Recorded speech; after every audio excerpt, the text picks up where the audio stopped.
దాన్ని ఉద్దేశించి మంత్రి సబితా ఇంద్రారెడ్డి గారు ఏ మొహం పెట్టుకొని తెలంగాణకు వస్తున్నారు, నిధులు ఏవి, సిలిండర్ తీసుకుపోయి కట్టెలు పోయి ఇచ్చిపో.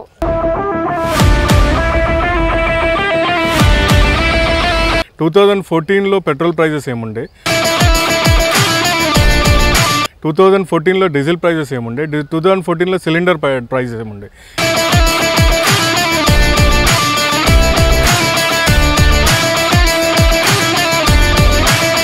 ఇప్పుడు చూసుకుంటే ఎంత డ్రాస్టిక్గా పెరిగిపోయింది. సో పెరిగిపోయిన దానికి ఒక రీజన్ ఉండాలి. పెట్రోల్ ప్రైస్ పెంచిర్రంటే సరే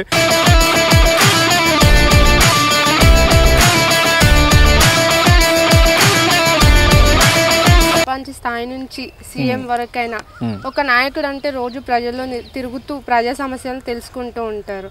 అంటే నిత్యం ప్రజల్లోకి వెళ్ళినప్పుడల్లా నిధులు తీసుకెళ్లాల్సిందే.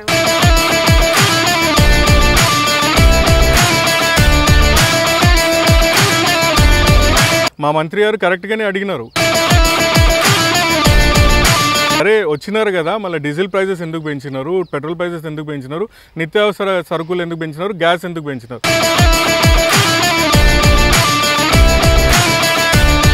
మీరు ఇక్కడ డిప్యూటీ మేయర్గా గెలిచి 2.5 years గడుస్తుంది. అవును. నిధులు తెచ్చే విషయంలో మీరు ఎప్పుడైనా విఫలమయ్యారా ఇక్కడ?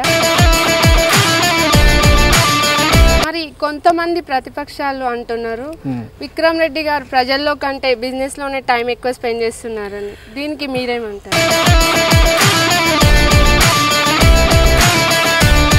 ఆడవారు రాకుండా చూసుకున్నారు. ఎందుకంటే ఆడవాళ్ళు వస్తే, మహిళలు వస్తే కనుక మీటింగ్కి ఈ క్వశ్చన్స్ అడుగుతారని చెప్పేసి మహిళలను రాకుండా.